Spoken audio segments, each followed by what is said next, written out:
I'm so happy everybody joining us in the chat at infotainmentwars.com is throwing up their 5 eggs, and everybody at twitch.tv/HouseSparks is throwing 5 eggs in the chat.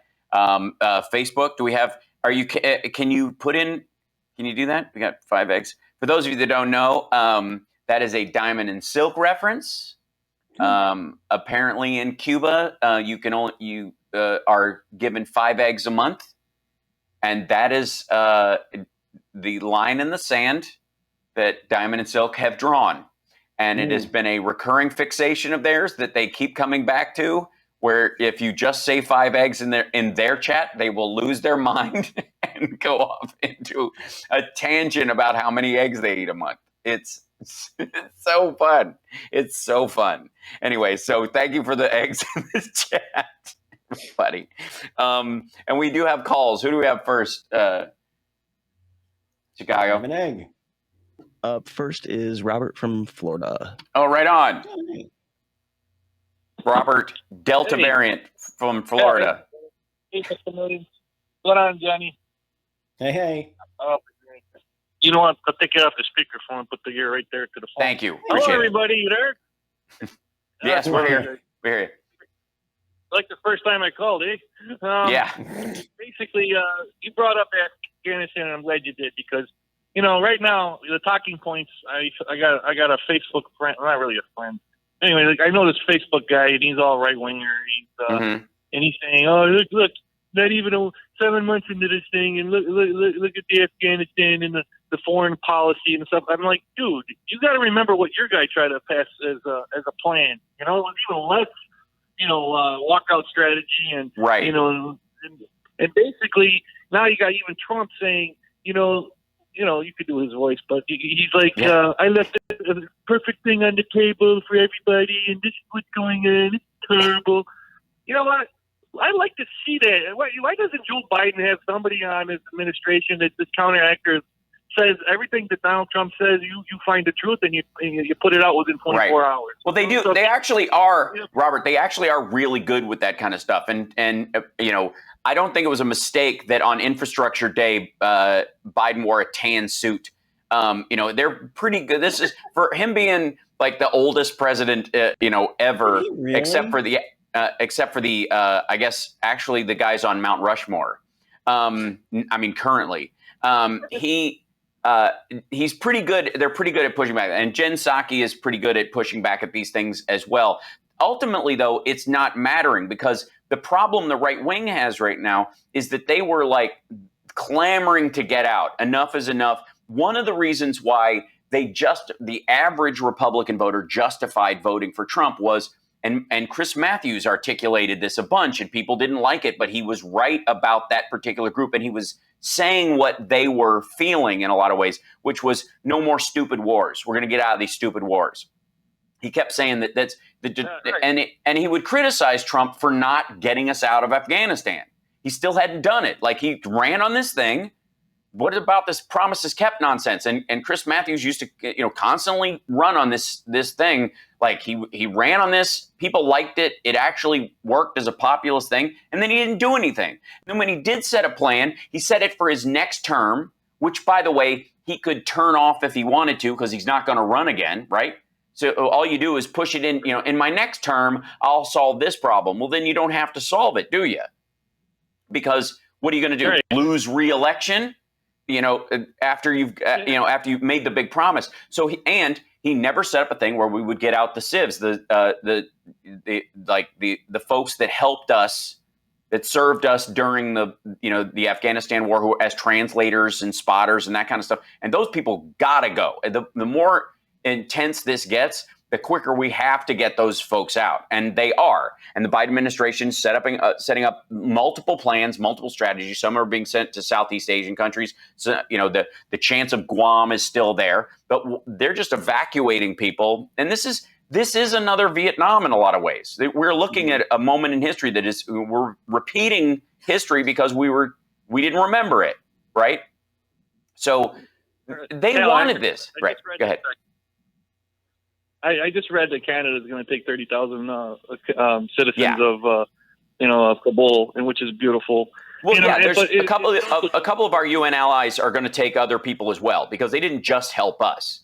And the funny thing is that the illusion that it all falls on us to do it is kind of the rude part as well. Well, you know, we didn't learn anything of 20 years in Russia. They pretty much caved in Russia from what it was, and they left in shame.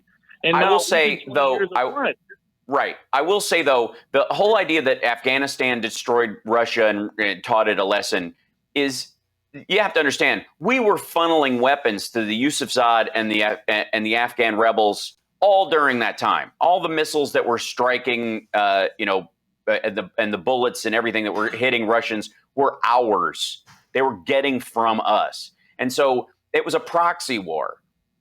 The reason it was lost was because there was nothing to gain. There is no functioning governmental structure in Afghanistan except what is artificially created temporarily by one of the tribes, which currently is what it is manifesting as the Afghan government. And then it fades away if it has no superstructure beneath it culturally that carries it throughout the entire country. That's why you can't build a Western-style democracy in that area.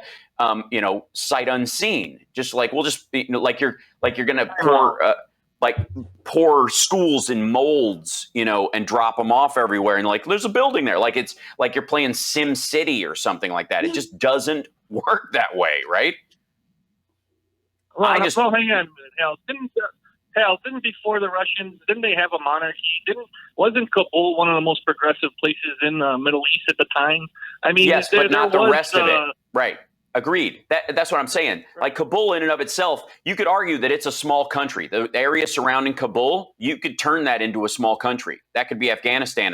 You know what I mean? Like this smaller version of it. But the southern part of Afghanistan, not at all. And that's where they got bogged down.